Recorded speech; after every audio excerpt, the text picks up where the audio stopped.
So once again, guys, my screencasting software is not really working, so you guys are gifted with seeing my beautiful face read to you today. So chapter 35 of Holes, and this is read with the permission of Scholastic Books. Zero's face looked like a jack-o'-lantern that had been left out too many days past Halloween. Half rotten, with sunken eyes and a drooping smile. Is that water? He asked. His voice was weak and raspy. His lips were so pale that they were almost white, and his tongue seemed to flop around uselessly in his mouth as he spoke, as if it kept getting in the way. It's empty, said Stanley. He stared at Zero, not quite believing that he was real. I tried to bring you the whole water truck, but... He smiled sheepishly. I drove it into a hole. I can't believe you're... Me neither, said Zero. Come on, we gotta get back to camp. Zero shook his head. I'm not going back. You have to. We both have to. You want some sploosh? Zero asked. What? Zero shaded his eyes with his forearm. It's cooler under the boat, he said. Stanley watched Zero crawl back through his hole. It was a miracle he was still alive. But Stanley knew he would have to get him back to camp soon, even if he had to carry him. He crawled after him and was just able to squeeze his body through the hole. He would never have fit when he first came to Camp Green Lake. He had lost a lot of weight. As he pulled himself through, his leg struck something sharp and hard. It was a shovel. For a second, Stanley wondered how he got there, but then remembered Zero had taken it with him after striking Mr. Pendanski. It was cooler under the boat, which was half buried in the dirt. There were enough cracks and holes in the bottom of the boat, now the roof, to provide light and ventilation. He could see empty jars scattered about. Zero held a jar to his hand and grunted as he tried to unscrew the lid.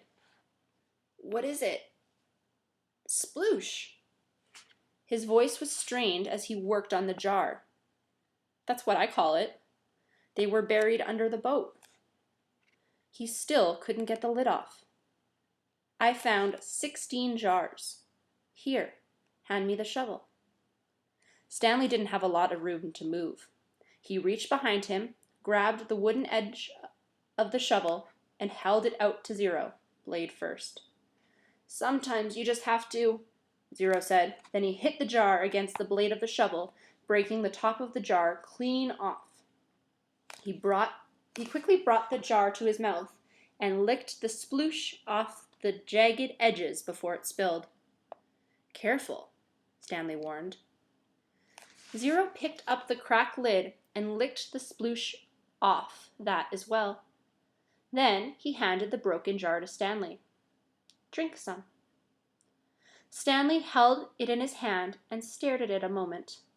He was afraid of the broken glass. He was also afraid of the sploosh. It looked like mud. Whatever it was, he realized, it must have been on the boat when the boat sank. That meant it was probably over 100 years old. Who knew what kind of bacteria might be living in it?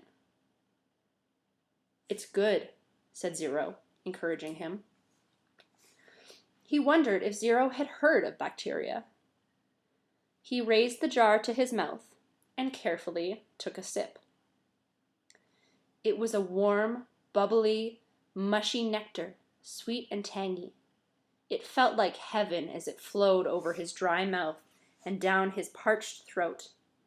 He thought it might have been some kind of fruit at some kind. Perhaps peaches. Zero smiled at him. I told you it was good. Stanley didn't want to drink too much, but it was too good to resist. They passed the jar back and forth until it was empty. How many are left? He asked. None, said Zero. Stanley's mouth dropped. Now I have to take you back, he said. I'm not digging any more holes, said Zero. They won't make you dig, Stanley promised. They'll probably send you to a hospital, like Barfbag. Barfbag stepped on a rattlesnake, said Zero. Stanley remembered how he had almost done the same. I guess he didn't hear the rattle. He did it on purpose, said Zero. You think? He took off his shoe and sock first. Stanley shivered as he tried to imagine it. What's Maryalu? Asked Zero. What? Zero concentrated hard. Maryalu. I have no idea. I'll show you, said Zero. He crawled back out from under the boat. Stanley followed. Back outside, he had to shield his eyes from the brightness. Zero walked around to the back of the boat and pointed to the upside-down letters. M-R-Y-A-L-U.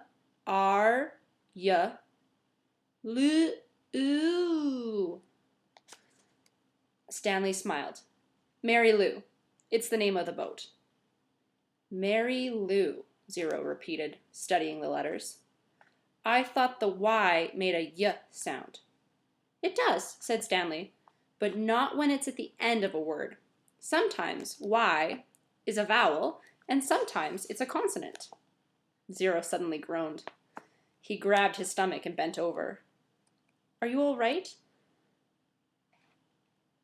Zero dropped to the ground. He lay on his side, with his knees pulled up to his chest. He continued to groan.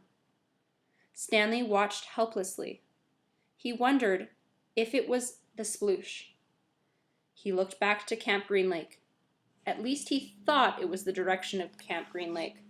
He wasn't entirely sure. Zero stopped moaning, and his body slowly unbent. I'm taking you back, said Stanley.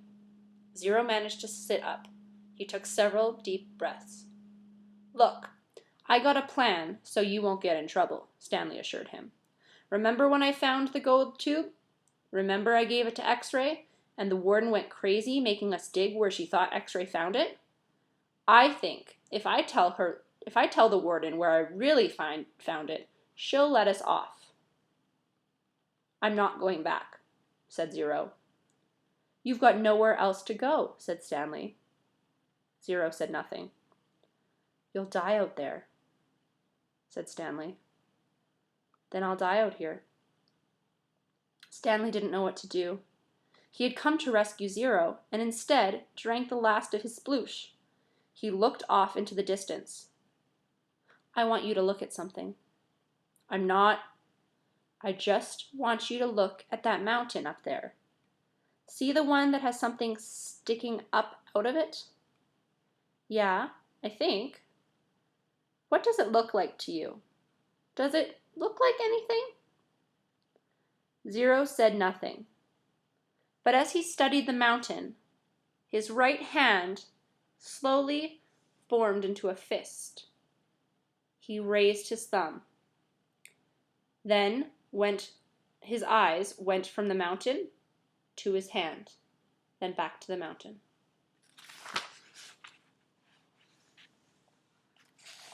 So just a little bonus since I'm on here with you guys. What do you guys think the sploosh that Stanley and Zero are drinking is? You can sound off in the comments below. What is this sploosh that they're drinking?